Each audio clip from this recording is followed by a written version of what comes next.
So okay, so you went to college, you studied physics, you loved, the quantitative aspects of it, and you stumble upon IBM and in the 60s, terrible dark time in America, Kennedy assassination, the Vietnam War, civil rights, all that. Just not a fun time. But you get to this IBM job and you're not even anything to do with sales. You're a systems engineer, you go to computer science school. Did you So you enjoyed being an engineer until you kind of were on that sales call with, let's say, in scientific data systems, and you realized like the sales guy was like sipping martinis and having a good time. But before that, you were enjoying being an engineer. Is that true? Like, Well, not exactly. So oh, I joined as what IBM called a systems engineer, which is actually a technical support to sales in the field job. But then while I was at IBM, the one of we at that time a district office had a project at an important customer, and in order to get the project done, they needed to provide a resource to the development department that was working on this operating system. And I did very, very well in school, and they called me in and said, "We want you to do this." And I said, "I don't know what it is," and everything like they said. They said, "Well, da da da da da," and all this other.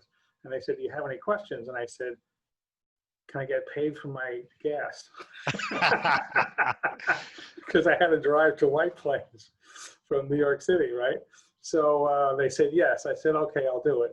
And they said it was only for 6 months. So I now said, why was that important to you, gas money? Was it because you didn't have the gas money, or was it because you wanted extra? Like, were you in a bad situation, or? no, I was like in, Fat City. I was making $8,100 a year. That's huge.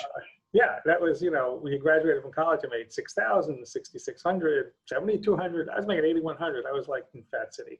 But it was like I had to go, like acquire a car and pay for the gas and, you The know, fortitude in the 60s to ask for that, to have that oh, boldness. I was never shy about that stuff, Wow. You It was appro- on my mind. I mean, I didn't think that I shouldn't ask. It was on my mind. I said, "Well, can I get paid?" And they said, "Yes." And I said, "Okay, I'll do it." So anyway, so I go to work in this very, very technical project. They're writing operating systems. I'm given an assignment to work on a file system actually, yeah. uh, and um, and I really, really liked the work. I learned a lot about, computer architecture and operating system structure. And, it was very primitive time. We were programming on punch cards and, in assembly language.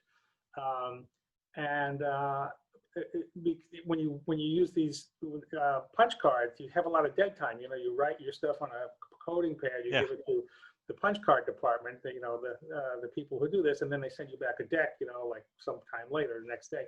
And in between, there's not much to do. So I'd go around and bother everybody who's doing productive work because I was a social guy.